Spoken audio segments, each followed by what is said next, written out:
In this video, you will learn what are various ways to troubleshoot your Netgear Range Extender device EX3110 in case if you are unable to connect to your PlayStation or faces an error, or maybe a weak signals. The first thing that you can do is try rebooting your Netgear Range Extender and your router. Second, if this does not solve the problem, then try factory resetting your Netgear Range Extender. Or set up your Netgear Range Extender again.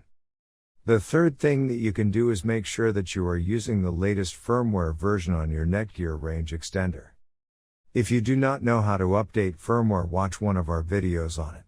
Before heading ahead into the video, in case you are facing any issue with your Netgear Range Extender device, get in touch with our Netgear experts.